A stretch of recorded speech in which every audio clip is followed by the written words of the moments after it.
We are celebrating summer by bringing you the top 10 40 Thrive episodes of all time. This week, number 10.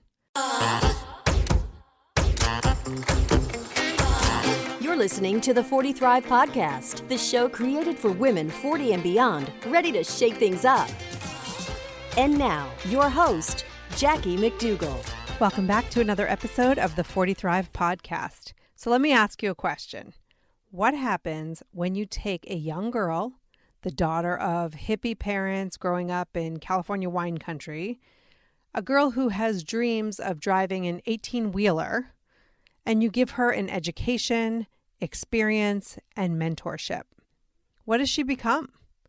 Well, I'm here to tell you, she becomes a direct, magnetic, fierce, and insatiably curious 40-plus broad, passionate about helping women succeed. That's who my guest is today. Dia Bondi is about to share with us how to ask for what we really want, but more importantly, how to get it. She's a communications coach, adrenaline junkie, and founder of Ask Like an Auctioneer, a program that uses a new model to help women make that bold and courageous ask for more. Dia's dropping some serious value in this episode, so I want to get right into it. But one thing I did learn from Dia is to ask for what you really want. And you know what? I want to know how I can best serve you through this podcast. That's right, I'm looking for feedback. Whether it's through our private 40 Thrive Facebook community, a review on Apple Podcasts, or you just want to email me at hello@40thrive.com. Let me know what's working for you, what you'd like more of. Heck, you can even share what you'd like less of. This podcast is not about me. It was created to help you kick things up a notch, whether it's in your career, finances, or overall wellness. I can only give you what you need if you share your feedback with me. All right, are you ready to get what you really want? Check out this convo with the powerful Dia Bondi. Dia, welcome to the 40 Thrive podcast. I'm so happy to be here with you and your audience. Not only are you going to basically teach us to get whatever the hell we want in our lives using your foolproof method, take us back to little Dia. Were you always this badass CEO? I grew up in the Northern California wine country. My parents were sort of earthy, hippie, surfer types. When I was a kid, I always wanted to be a truck driver. You know, all my friends were like, I want to be a fireman, I want to be a nurse, I want to be a teacher, and I always wanted to be a truck driver. And I think looking back on that, it makes sense to me because I'm like, there's something about having my own big shiny truck and being the only woman out on the open road that could handle an 18-wheeler, rolling into a truck stop and just like letting everyone's jaws drop at how hot and rogue and independent I was. So you didn't become a truck driver. What did you do instead? I've been self-employed since the beginning. You know, I've always been in the hustle zone. Instead of working on campus in college, I got a certification to teach group fitness. And I taught at, 8 different clubs, 10 to 12, 15 classes a week, all over the county where I worked. And because $50 an hour is better than at that time, $7 an hour. And I loved it that I didn't have to ask anybody for time off. I could just swap it out as I wanted to. Like I got to drive my 18-wheeler anywhere I wanted to go, basically. And then later, through college and past, it just actually the world of fitness really informed a lot about what I care about and do now in my coaching practice, which is really about helping people really be embodied and bring themselves forward, fully like present to themselves, and finding ways to get to that through their physicality was what lit me up then. And now how I get to that is working with people in business, but still really aiming at how do I help folks I work with either in my communications coaching work or this Ask project that we're talking about today. How do I help them be as embodied and present to what they want and step forward into it? How did you shift from coaching people in that physical space into the more business side? Honestly, how I made the jump is that I was unembarrassed about talking about what the hell I wanted to everybody in the world. And I didn't have a name for the thing I wanted to do, but I talked about the characteristics that I wanted in my professional life outside of fitness, when I thought about my career, the thing I put on a suit to go do, where I felt legit. I was really unembarrassed about telling everybody about, here's what I want. I don't know where that lives. And spent the next year really looking at how do I want to spend my time? And what impact do I want to have in that time? I didn't want to get on a corporate ladder and climb it for 15 years before I could do what I really wanted to do. I wanted it right now. So I spent the next year doing a lot of informational interviewing, and I learned about this thing that was called industrial psychology. And now what we think of as like learning and development or organizational development, where you're thinking about how human potential and the authentic self and professional development meets organizational goals, right? And I was like, this is amazing. This is like a fitness studio, but in business. It's a fitness studio because you're going to get to look at who you are and how you're showing up and how to be present to yourself and working in a way that's aligned to who you are. That's what I imagined it was going to be, but I had no idea that there was a job out there for me.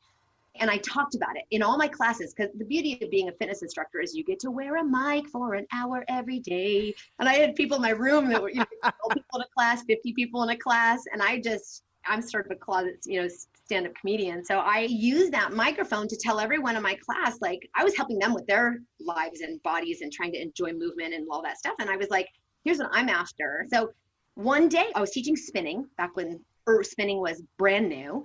And a woman got off her bike and she came up to me and she said, "Hey, I'm an executive coach." And I went, "What?" She goes, "Yeah, I'm an executive coach." I went, "Okay, put a pin in that. That's a thing." She goes, "Yeah, I'm an executive coach for a guy who has a training organization who does sort of public speaking work. And he hasn't hired anybody for a really long time and he's looking for somebody. I think you guys would be a great match." And so we sat down, had a conversation. He was so compelling to me. And I went to watch him teach a 3-day class. And at the end of those 3 days, I knew so deeply that I had to do this work. And the work was literally public speaking training, which seems so baseline for us now. But during that time, it was sort of a big deal to think about storytelling in a corporate context. It took me months to actually nail down a conversation with him to say, hey, I have never wanted something so deeply ever. Wow. Plus he worked all over the world. And I knew one of the things I wanted was that open road adventure. My 18-wheeler became 747 actually. And he worked all over the world. Boy, I was really out of my league, but I felt so clear that I could figure out how to be good at this. And B, that it was so aligned to who I was that I wasn't going to not do it. I said, look, I want to do this, and I need my big break, and either it's going to be you or it's going to be somebody else. So I will you teach me? Wow. And he said, yes. And it broke open a whole new world for me. There are many of us who want to get into coaching. We want to make an impact in some way, and we try to figure out what that best way is. And then we feel like we have to do it on our own all the time. And so there are people out there who are further in the game than you are to learn from. 100%. And I think sometimes we forget that. 100%. What would have happened if you just tried, oh, that's really compelling to me, I'm going to become that, and you never asked that guy for help? I don't doubt you would have gotten there. I just not the same way. Not the same way. And it was an accelerator, to recognize that he had the thing that I wanted. I want to have the kind of impact you and the other folks in your organization are having. I want to help you realize your vision and be able to act on my values at the same time. I was at this place where I was so naive and ambitious at the same time that it was easier then, I think, for me to see who I could attach and how I could attach my wagon to somebody who's further down the road than I think it is for me to see now. Sometimes I forget, I have so much more to learn, obviously, but it's easy for us to get caught in I should be able to just do that on my own. Well, that's exactly right. Because 20 years ago, it's easy to say, I don't know all the things. I'm going to learn. I'm going to go find some people and learn some things. And now I don't know what it is. I don't know if it's ego. I don't know if it's fear. I don't know what the reason is, but I find over and over and over again, women over 40 who no longer ask. They no longer reach out and say, will you teach me? Will you help me? They just think, and I'm obviously generalizing, but I speak to a lot of women over 40 every single day. And I see a lot of I should be able to do this on my own. Right. I should, let me figure it out when nobody's looking. And then ta-da, to the world.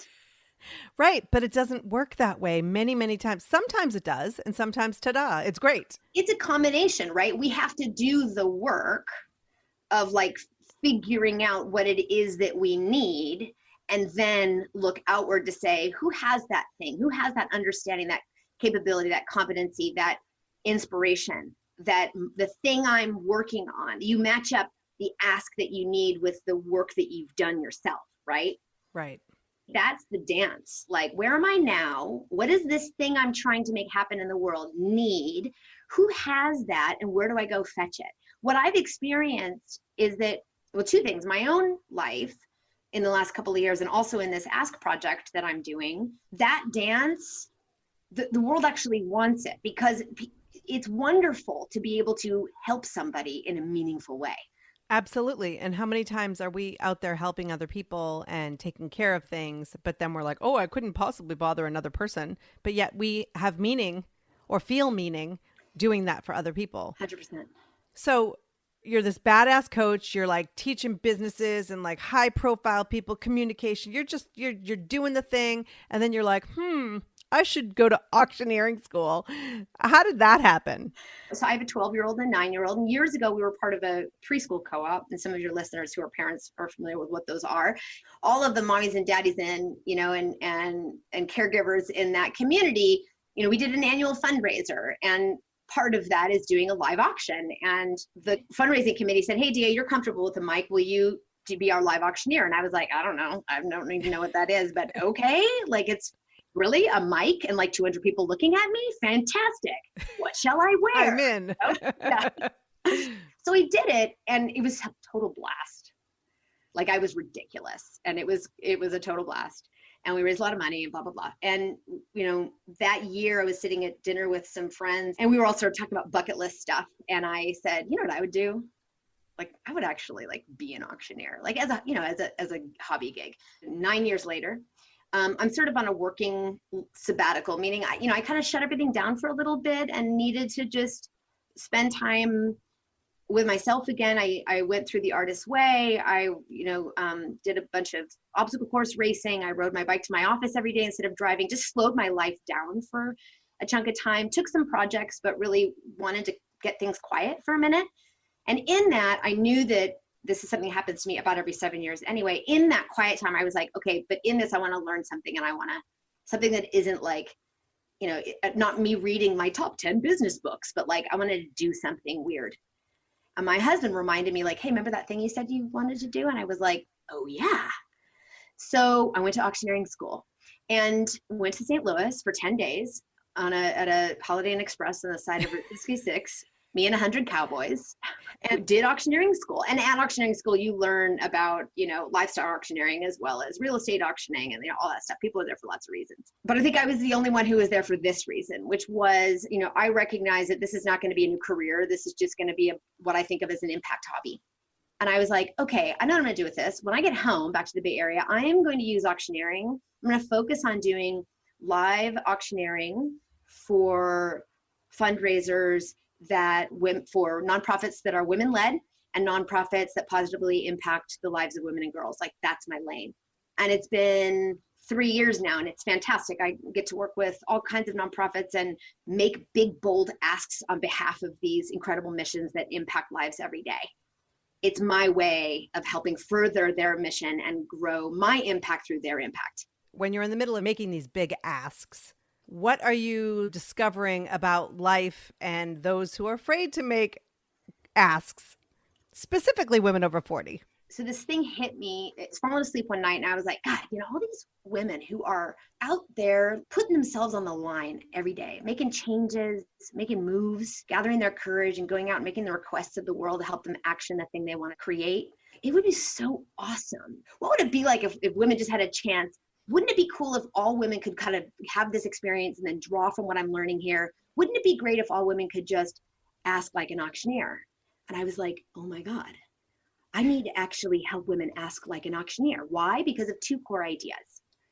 One is that when I work with women who are building a business or making a career move, and I'm asking the question, like, what is it that you're asking for in this moment that we need to build a story around to make that ask make sense? The answer that I often get is, what do you think I can get? Which means that we are designing calls to action for our businesses, for our dreams, for our aspirations, based on what we think we're going to get a yes to. Right. In auctioneering, we don't do that. We ask until we get a no. And once I get a no in the room, then I know for sure I have maximized the ask potential of that particular item that I'm auctioning. I always go for a no, and then I sell it for one increment less than what I had somebody shake their head at. Get that? So I aim for a no, and once I get a no, I know, oop, I'm right in the zone of maximizing the potential of that ask. But what we do too often is instead in business ask, what do I think I can get? Which means I'm aiming for a yes. Maybe I get a yes right away, but the problem is if we get an immediate yes to what we're asking for, that tells me that I didn't actually maximize the potential of that ask. I left something on the table, and that something could be money. It could also be opportunity, connection, lots of things. And we don't know how much that we've left on the table, whether it was one increment or 100 increments. Yes. Yeah. And let me tell you, often it's more than one increment. Like since I've been doing this work, women are freaking themselves out at what they're getting. So we aim to get a yes when auctioneers aim to get a no. So what if we aim to get a no? Why don't we do that? We don't do that because of something I call the zone of freaking out. We design an ask that feels courageous, but we pretty much know we're going to get a yes to. Somehow that feels like a stretch, but we're like, great, I can do it. When I start challenging women's ideas about what they might ask for and start getting closer to what they think they're going to get a no to, they talk about embodied. They get super embodied and super present to how freaky that is. And that tells me they're in their zone of freaking out. And that zone of freaking out sends you the message of like, no, don't go there. You're going to be rejected. No, that's too crazy. No, how dare you? No, who do you think you are? No, pick a phrase. We all have our own, right? So there's two ideas of like, I want women to aim for a no and then negotiate down to a mutually agreeable yes. And so they know for sure they've maximized the potential of that ask in collaboration with their askee, extracted the maximum value for that ask. And I want women to not expect themselves to be comfortable with it, to read that freak out feeling you get with like, how dare I ask for that? Maybe you have coaches in your listening community who are like, I've been coaching for $60 an hour for years and I got to make a change. It's unsustainable for me. And they want to go up into the, 150, 250 an hour range. And boy, but all those numbers up there that they really want are actually in their zone of freaking out. So when they go to make that ask, they're going to get that feeling in their body that tells them I'm doing something wrong. They'll never go for it. All right, I'm going to fess up right here, Dia. Like, how many women are negotiating with themselves? I recently started working with a client and let her know how much it was. And then I immediately gave her a discount. And I was like, oh my gosh, I would actually slap around one of my clients who did that. Like, why would I have done that? It's so funny you say that because in auctioneering, that can happen. So in auction, and everything that I'm teaching in this new project, I just, when I get a question from a woman, I'm like, what do I do in auctioneering? That is like a framework that we can leverage that helps make sense and creates an action around this stuck point. So there's a thing that often happens in auctioneering that, I have a joke for, which is, somebody will raise their paddle to buy something and then they have somebody else raise the paddle to compete with that price. And then the first person raises their paddle again and then nobody raises it, but I ask for another increment above what that person has their paddle raised at, and they'll raise it again at that same paddle, essentially competing against themselves, like bidding against themselves. So yes, what you're talking about is the opposite of that though, where we're actually lowering the price against ourselves. Right. And I see that there's something, God, there's so much here I want to talk about, but there is something about us tolerating our power.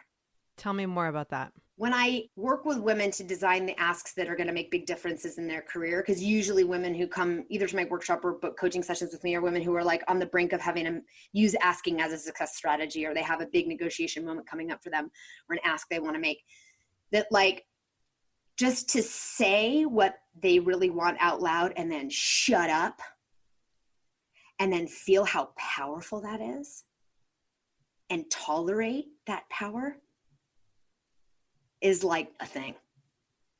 We're so quick to fill the air with our voice. To step on our own jokes. Yes. when I think about women over 40, getting ready for talking to you today, I had a few ideas about sort of where I've been seeing this last year, the themes with talking to women who are over 40 versus talking to women in their maybe 20s. What I've noticed is that, women over 40 are less, they call me less for a level up and more because they're in the middle of a big change. They're like, great, been doing that for 20 years. I want to do something different now. They're in a change state. And that might not be true for all of you who are listening now, but like, it's a trend I'm noticing. They're in a change state, not a level up in my existing path state. Yes, I see it all the time. Starting something new, making a 180 in their career, stepping back into the career after the kids are gone. There's a 180 feeling about it. It's big. Earlier this year, a woman booked with me who a coaching session, and she was exactly that, in the middle of a big pivot. She was had been like a lighting engineer at an architecture firm for 10 years. Kiddos are kind of like up and doing their high school thing. And she had a vision for herself to step out of that world and to build a career in real estate in her community. Totally different deal. She's going from engineering to like something highly relationship focused. Right. And she was really passionate about helping families find the right home in their community. And she thought of it as like a way to impact folks, not just transactions. Right. And you know what, even if it's a way to make the kinds of transactions that bring you the money that you envision for yourself, I'm like, go girl. Not everything, there's this assumption already that like always that women doing work are always like taking care of the planet or, taking care of the world. It's all charity work. And no, it is not. Like, I'm so happy to help women pursue the thing that they want to pursue, whether it's, in the space of impact or not. Well, exactly that. And I just want to stop for a half a second, because for some reason, there's this belief that if you're making an impact, you have to be broke and living paycheck to paycheck. It's okay to work and to make an impact and to really love what you do and make boatloads of money. 100%. But yet we convince ourselves that it's one or the other. Well, there is, women, we fulfill the sort of caretaking of the universe role, right? So there's also an assumption often that women who are out and working with women is also a nonprofit venture. I interviewed a bunch of coaches last year for myself, actually, and one of them was a gentleman who was lovely. And I asked him at the end of our discovery call, so is this kind of work that I'm working on, interesting to you? Do you want to help me, fulfill this vision? And he said, oh yeah, I really love working with, nonprofits and such. And I was like, oh no, honey, there ain't nothing nonprofit about what I'm trying to do. I was like, just because I'm working with women in a positive impact way does not mean that it's like, excuse me. It's very interesting how it gets bucketed that way easily. Yeah. And men see it that way. Like, oh, if you're doing that, you must be making no money because you're just sweet. Exactly. Yeah. So interesting. So this woman called me. She said, I'm in the middle of this change. And her ask was, I want to renegotiate my employment status with my employer in this architecture firm. She's like, I want to go to halftime, but I want to basically double my rate. I want to, because I want to start building my real estate thing, but I can't go cold turkey because I need the money, Right. It's like, I'm going to buy my own health insurance. Fine. I can do it if these other things are, in place. Right. She was just shaking in her boots. And the conversation that we had started with, okay, what is it that you want? I want to go, for halftime. Great. I said, how much money? She said, X $100 an hour. Fine. That's what you want. Fantastic. And then I was like, for how long? She was like, I don't know. I was like, but for how long? It's 3 months, 6 months, 9 months, a year? She said 6 months. I said, great. So what would have them say yes to this? And we ended up unpacking like how much inside of her ask that she thought they would never go for, she had to offer. What she was bringing to the table was an opportunity. Like if they want to keep her on, we play with a million scenarios. She's gonna go 50% time for 6 months, and then she's gonna go 20% time for another 2 months while she takes responsibility for onboarding her replacement and training her replacement, so they don't have to worry about doing that cold turkey for themselves. Like, that she would be on demand for 3 months after that for 5 hours a week to troubleshoot with a new hire that would replace her. Like there was a million things that she had to offer them that would make them say yes to $500 an hour, 20 hours a week, an easier yes. And right. This is the stuff that I mean, that like inside we make an ask, but inside of that ask is the thing that the person that you're asking gets. That is the offer half of our right. ask. Right. And we often underestimate the power of that. We forget we even have it. And when we start taking inventory of it, all of a sudden it helps embolden our asks in a way that makes them easier to make. I know that you work with women in business, and so there's usually, a financial aspect to each of these asks. But do you find yourself giving advice to women specifically over 40, maybe, and it has nothing to do with financial ask? Like, I'm trying to think of a couple things I want to ask my husband and how you can help me. Well, here's an example. So I'm a professional development partner with Latinas in Tech here in the Bay Area. I did a workshop recently, and I have a 2-hour workshop called Your Most Powerful Ask Live. And a component of that is live coaching. So we go through the core concepts and ask like an auctioneer, and then bring people up front and we do some coaching. And one woman, maybe this is resonant for women, in your community, in your listening community right now that are on the verge of starting something new. This woman was on staff somewhere, but also an entrepreneur. She was just going to go start asking for money. Mm-hmm. And the ask that was most relevant to her business right now didn't actually have to do with money. It had to do with mentorship and advice. So we, in our conversation, we recognize that the thing that she needs to ask for before she can go ask for money is who are my 5, put together basically my advisory panel, and ask people, don't ask the people that are the easy asks. Step into your zone of freaking out and ask the people that have a really high potential to say, no, not you, I ain't got no time. But also the people that if they said yes, would have an enormous impact on the success of your entrepreneurial journey, because they're highly networked. You're, with the right circles. They are, have relationships with the right investment capital groups that are aligned to the projects that you're doing. Like those high stakes people, those people that feel high stakes for what you're trying to work on. So, and it felt like a Zofo ask for her to go, oh my God, I could never ask that person to do right. X, Y, and Z. So we had to get really clear of not just who's the ask, but what is the ask? What are you asking of them? Advice? Well, how much advice? How often? What's the commitment?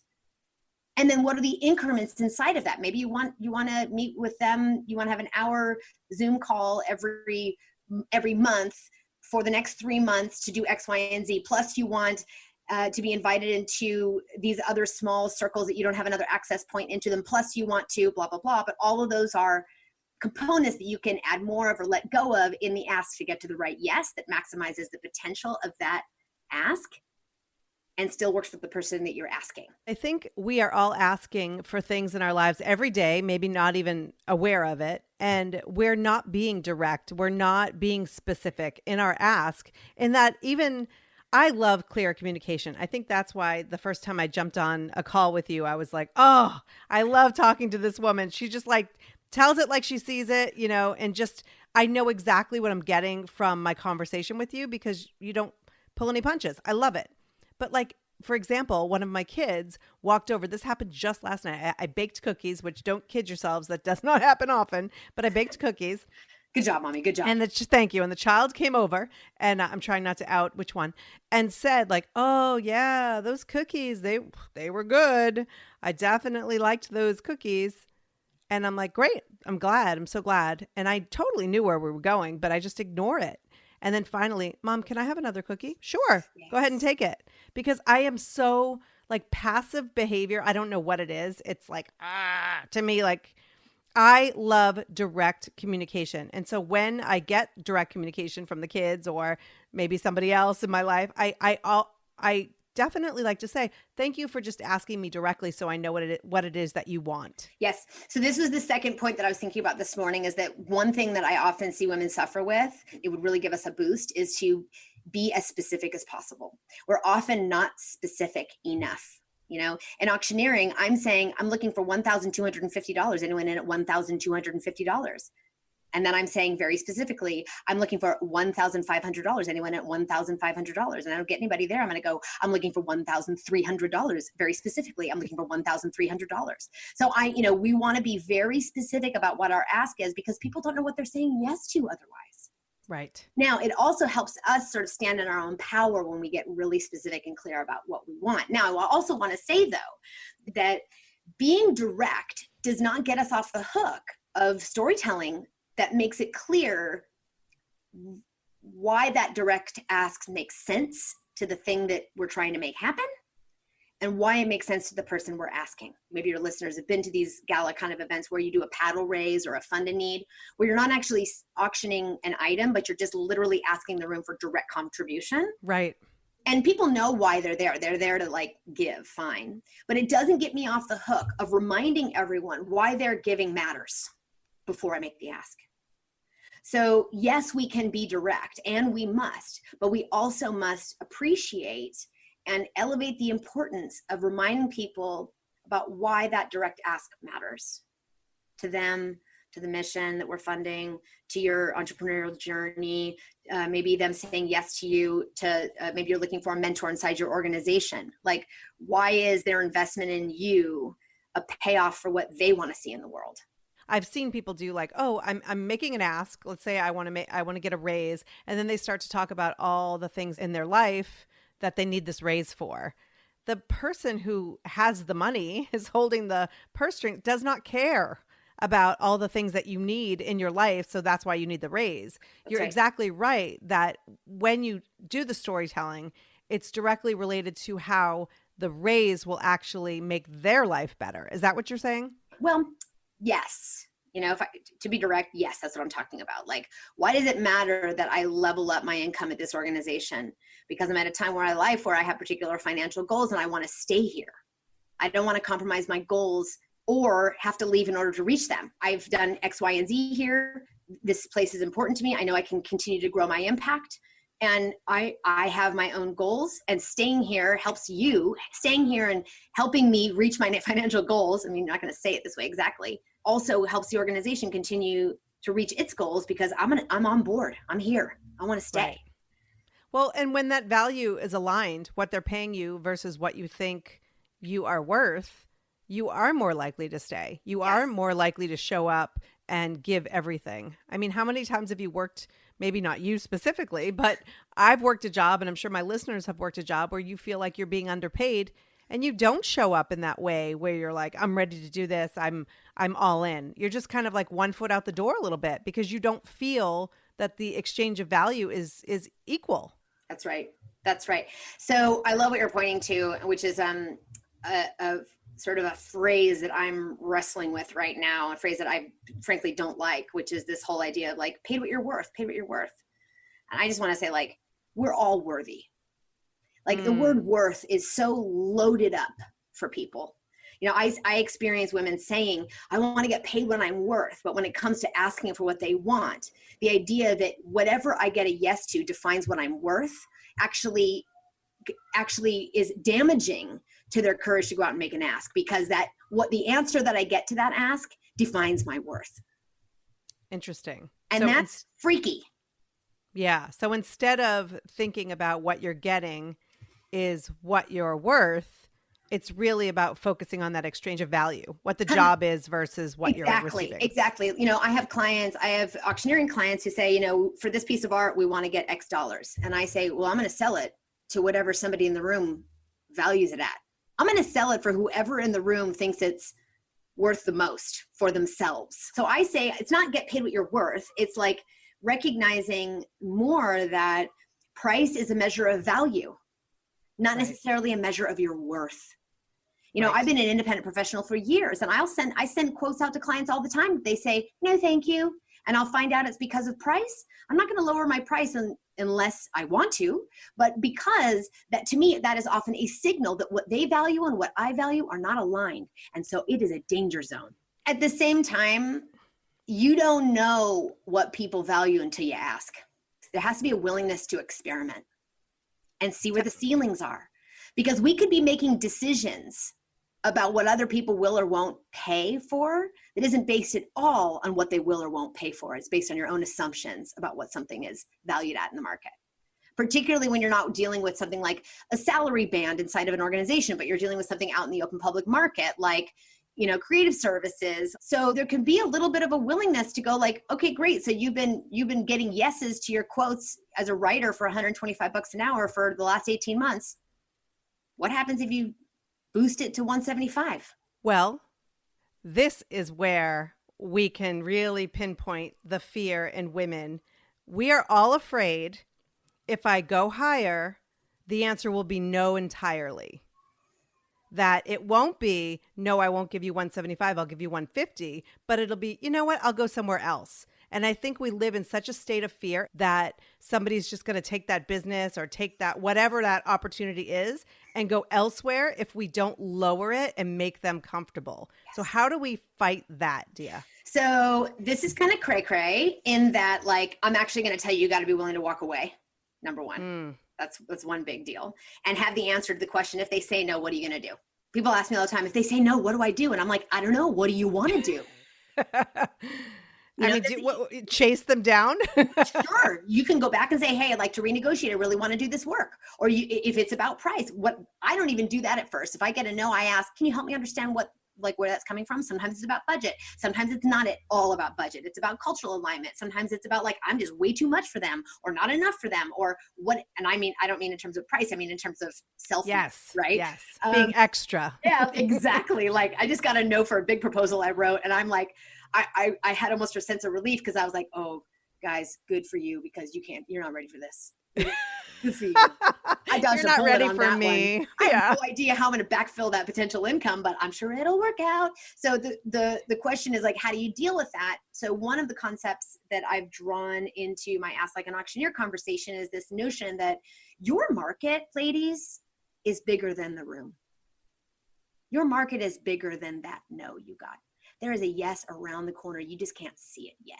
From somebody else, from somebody different, somebody who gets it. The question is, are you willing to say, I'm still going to try 175 to a different audience and see what happens?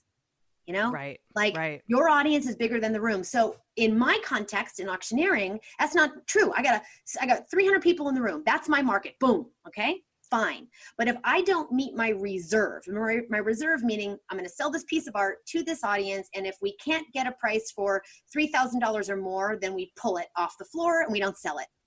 So for you, in some cases, if you quote $175 for my writing and they say, give you a cold no and go dark on you, the question is your reserve really 125? So you want to go back to them and go, hey, I'm really interested in this project. I'm willing to negotiate if price is a blocker for you. But you know that 125 is your baseline, is your reserve. Okay. So in my case, we might pull it off the floor because we can't get to the 3,000. But guess what? We're going to save that piece of art. And guess what we're going to do? We're going to sell it online. We're going to put it back in the mix next year when we have a different profile, 300 people in the room, because that market is different now. Your market is bigger than that room, is bigger than that conversation. It's bigger than that one pitch. That requires an abundance mindset, which is scary and very important, because if you hold on to that, you won't say yes when you mean no. You won't say yes if you mean no. Right. How many times have we said yes to a client because of the money or because we feel like something else is not going to show up if we don't say yes? Now, I know the abundance mindset. I'll be honest with you, I work on it regularly because me too. We slip, but I would love to hear in your words how you see the abundance mindset and how you actually work on it personally yourself. Well, I have this weird fortune of having been self-employed since I was like 12. So I recognize that for women who are stepping out on their own after being in-house for a full career, this can feel like a real black box. And, because I've been self-employed since the very beginning, whether it was stealing rocks from my neighbor's front driveway and then selling it to them for a nickel a piece, all the way up to doing what I'm doing now, writing proposals for, workshops and putting products out in the world and doing my hobby gig, blah, blah, blah. It is odd that a lot of the time when something doesn't work out, something else will fill it. And there's a certain level of trust I have in that inherently. And it's trust and it's belief also. And I don't think it's mysterious to me, but I don't think it's naive because it's happened over and over again. Now, given that, I will also recognize that there are some moments, and for you who are listening, there may be moments where you go out in the world and you start at a place that feels like you can get a yes. You're going to start at a rate that gives you a yes to start to build your confidence. And then pretty soon you're going to be experimenting with raising your rates. And what I want us to all do is to challenge what we think we can get. to challenge that assumption and experiment with that in increments as we go forward, and let that prove to you where the levels are that you want to play. When we go out into the world and we ask for 175 an hour, but we know our reserve is 125, but they won't even meet that. And we have the courage to walk away from it, knowing that around the corner, there's something else. We just can't see it yet. Like start to experiment with that. So you start to trust it. You know, I'm not asking anybody ever to jump off a building without a parachute. We need to be safe so that we can be grounded, but we need to also make sure that we're challenging what we think we can get in the market over and over again, because our own assumptions hold us back. Absolutely. I mean, the assumption sometimes, if we're going through something like say you've been, you're going out into the world and you're leaving a job and you assume that people don't have the money to pay you what you believe is worth for that job, and so we start to lower it, and you're projecting your own fears onto other people and you're blocking yourself. Totally. In auctioneering, I can't. So what I love about asking and trusting that you can make a big ask and then you can increment down until you stay still above your reserve, or if you can't, you're going to walk away. You have space in there. A no often doesn't fully kill a conversation. It Right. can, but it doesn't always. In auctioneering, I'm externalizing constantly an ask, right? I'm saying $42? No, not 42. How about 41? Not 41. How about 39? Oh, 39, you're in at 39. Anybody in at 40? I'm just following my curiosity to see where everyone is until I could be negotiating down to a penny difference. But we're externalizing it, which means I'm not making a decision for the room about what they'll pay for something or not. Right. I'm putting an ask out there and then seeing. Right. So for us to be willing to go, I don't know, let's see, is a powerful sort of perspective to be in when we're thinking about experimenting with pushing not just our consulting rates, but maybe you're going out for a new job and you're looking for a salary stretch or more equity in the company that you're in, or you want to renegotiate something with your existing employer, or you're going to write that proposal of a lifetime, or you're launching a new company and you need to recruit your board of directors, whatever. And I also noticed that sometimes women will really look at it as an exchange of money for time and not an exchange of money for their expertise. So if you've been working in marketing for 20 years for a company and now you're out on your own, you don't go for that hourly salary you were making before because you have this 20 years of experience. This goes back to that idea I mentioned earlier that so many of the folks that I work with underestimate what their offer is inside of their ask. So, if I'm buying your time, I'm not actually buying your time. I'm buying your blood, sweat, and tears for the last 20 years. Right. Exactly. And I think that we need to be confident in that and what our experience is and what we have to offer now, and not just look at it as an hourly rate. So I'm going to actually offer something a little different, which is to say, I don't actually give a shit if you're confident or not. Because confidence comes from action.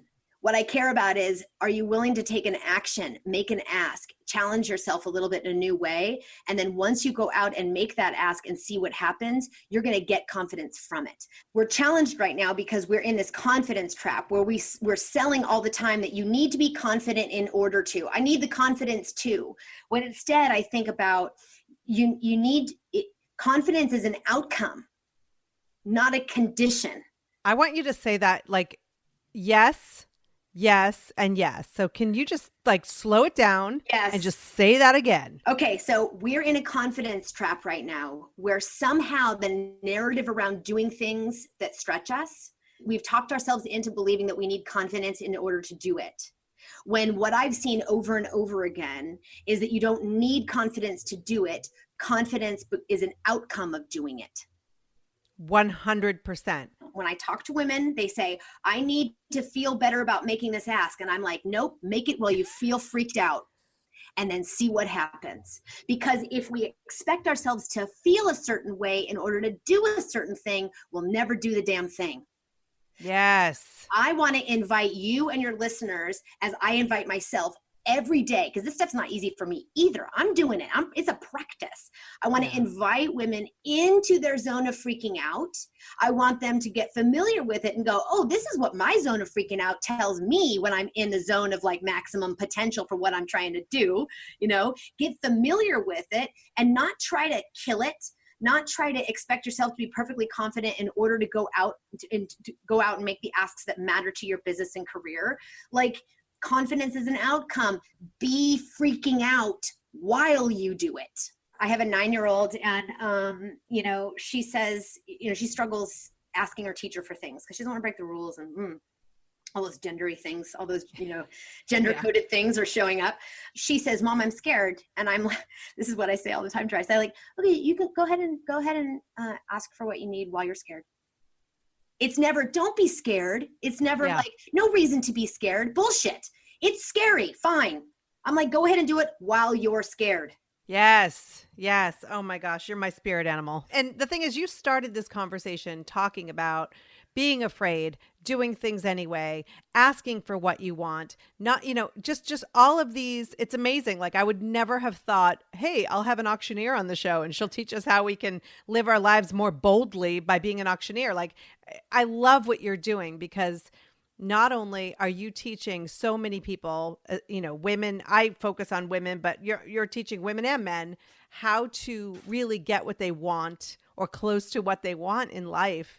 But there are so many life lessons here. And the fact that you're using the auctioneering as a marketing tool is brilliant. I mean, that's because there are so many people out there trying to get the attention and dollars of people who want to live a better life. It's funny that you say that because I literally don't even think of it as a marketing tool, although I have a lot of feedback that like, oh my gosh, that's so catchy and marketable. That's so great.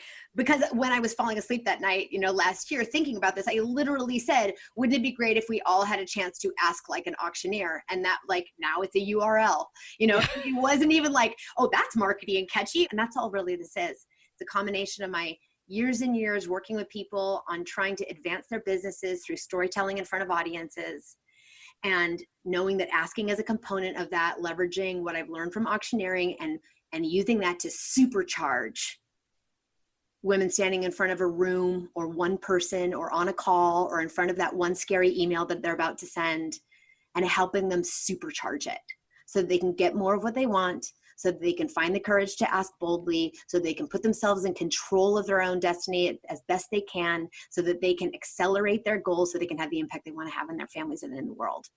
Yes. Yes. And don't wait until you feel confident, ladies. To recognize that, yes, confidence is an outcome, not a condition. You don't have to read that freaked out feeling you get as a sign you're doing something wrong. You can read it as a sign you're onto something. That's perfect. Thank you so much. You got me all fired up. I'm ready to go ask a lot of shit now. I'm having so much fun doing this work. I just launched this project this year. My goal is to reach 1 million women. If we get a million women getting more of what they want, I want that to be my legacy, that more women got what they needed to build the life and careers that they want, to have the impact they have in the world that they want. That's amazing. So before we go, though, real quick, I ask all of my guests, what does it mean to you to 40 Thrive? It means to be unapologetic about how I want to live my life. Only saying yes to the things I really mean yes to. And it means saying no to everything I really mean maybe or no to. And to be in that place, my 40s are, I've never been hotter. I've never been more clear about what matters to me. It's about living in alignment, I think. I love it. Absolutely. Dia, thank you so much. I had so much fun. Thanks so much for listening. If you like this episode, please share it with a friend. You know the one. She needs a little boost right now, and this might just do the trick. Until next time, take care and keep thriving.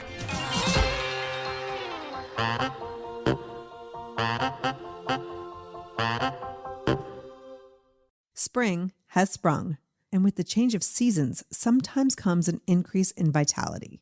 If you're feeling in the mood for a little more personal time, may I suggest Coconut. Coconut is all about providing clean and natural ingredients when you're enjoying your most intimate moments, with or without a partner. Naturally safe products developed by people who are obsessed with quality. Get 15% off with promo code GROWNASS at grownasswoman.guide/Coconut. That's 15% off with promo code GROWNASS at grownasswoman.guide/Coconut.